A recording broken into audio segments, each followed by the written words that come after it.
Welcome to the first module, Fundamentals of Course Design. Students at any level need well-designed instruction, motivation, active learning, and to be participants in their learning. The instructor needs to be enthusiastic, flexible, and caring. But what do most professors do when they're assigned a new course? Usually they make an outline, plan lecture notes, and begin creating PowerPoint presentations. However, this is not the way to start a new course. In this module, you'll learn how to go about planning and designing your course, whether it's an in-person or online course. You'll learn the steps to follow, the reasons for each, and the ways to implement each step. Take a look at this cone of learning. While Edgar Dale's model has not been validated by research, it gives us a good starting place to talk about how people learn and remember things. Notice that the first level represents passive learning.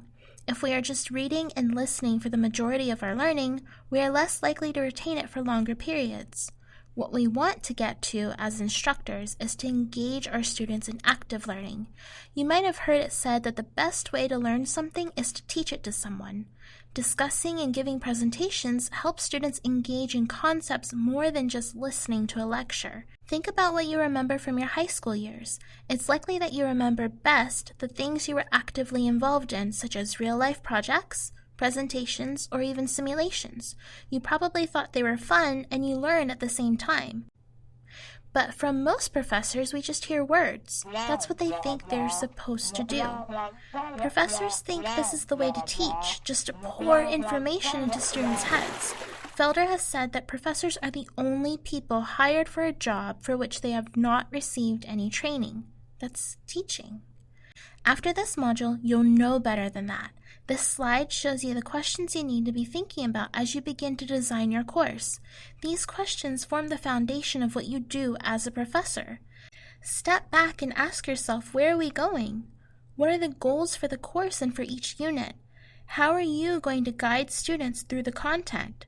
What materials, strategies, and practices will you use? And finally, how are students going to show what they have learned? These are the elements that influence instructional design. At different levels of experience, learners may be very different. Graduate students are likely very motivated and self-directed. They have chosen to be in your class. Undergraduates, however, might just want to get through a required course with minimal effort and may not really want to be in your class. In these cases, your approach is going to be different. The instructional outcomes or objectives answer the question, what will students be able to do after the instruction that they couldn't do before? You will have very different objectives and strategies for problem solving, for example, than you would have for memorizing information. Finally, the instructional media is how you deliver content. You might use videos, lectures, team-based learning, or presentations. There are many models for instructional design. We have included some of these in the supplemental materials for this unit. All of them, however, follow the basic framework that is depicted here. It's called the ADDIE framework, ADDIE, because it involves the steps of analysis, design, development, implementation, and evaluation. Think of yourself as an instructional architect. You don't start building a house until you analyze the terrain, the plot, the needs, or before you even design the house, the plumbing connections, the electricity, and so forth. Most faculty members don't think this way. They jump right into development. Take a look at the ADDIE Framework of Instructional Design handout that is linked in this module below.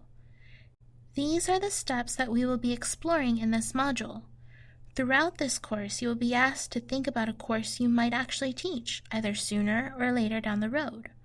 As we go through these steps and other course activities, keep this course in mind throughout. What is the title of your course? The first step, then, is to identify your instructional goal or objective. What should students be able to do in broad terms after they finish your course? Take a moment to complete the activity below, and then continue on to the next video.